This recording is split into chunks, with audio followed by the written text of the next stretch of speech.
ಪ್ರಮುಖ ಅಂತಾರಾಷ್ಟ್ರೀಯ ಕಾರ್ಯಾಚರಣೆಯೊಂದು ವಿವಿಧ ಡಿಜಿಟಲ್ ಪ್ಲಾಟ್ಫಾರ್ಮ್ಗಳಲ್ಲಿ ನಕಲಿ ವಿಷಯವನ್ನು ಸ್ಟ್ರೀಮಿಂಗ್ ಮಾಡುವ ವ್ಯಾಪಕ ಅಕ್ರಮ ಇಂಟರ್ನೆಟ್ ಪ್ರೋಟೋಕಾಲ್ ಟೆಲಿವಿಷನ್ ಅಂದರೆ ಐಪಿಟಿವಿ ಕಾರ್ಯಾಚರಣೆಯನ್ನು ಬಹಿರಂಗಪಡಿಸಿದೆ.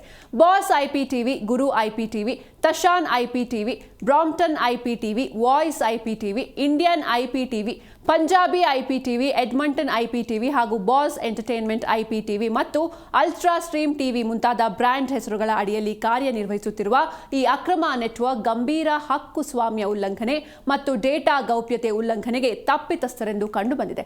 ಪೊಲೀಸರ ಪ್ರಕಾರ ಈ ಸೇವೆಗಳು Star, Zee network, Colors, Sony, Sun network, ETV, Sony ಲೈವ್ನ ಚಾನೆಲ್ಗಳು ಮತ್ತು ಕಾರ್ಯಕ್ರಮಗಳು ಹಾಗೂ ನೆಟ್ಫ್ಲಿಕ್ಸ್, ಅಮೆಜಾನ್ ಪ್ರೈಮ್ ವಿಡಿಯೋ, ಜಾಗತಿಕ ಸ್ಟ್ರೀಮಿಂಗ್ ಪ್ಲಾಟ್ಫಾರ್ಮ್ಗಳು ಮತ್ತು ಅಂತಾರಾಷ್ಟ್ರೀಯ ಕ್ರೀಡಾ ಲೀಗ್ಗಳ ಚಾನೆಲ್ಗಳು ಮತ್ತು ಕಾರ್ಯಕ್ರಮಗಳನ್ನು ಒಳಗೊಂಡಂತೆ ಪ್ರೀಮಿಯಂ ಭಾರತೀಯ ಮತ್ತು ಅಂತಾರಾಷ್ಟ್ರೀಯ ವಿಷಯವನ್ನು ಅಕ್ರಮವಾಗಿ ಬಹಿರಂಗವಾಗಿ ಪ್ರಸಾರ ಮಾಡ್ತಾ ಇವೆ.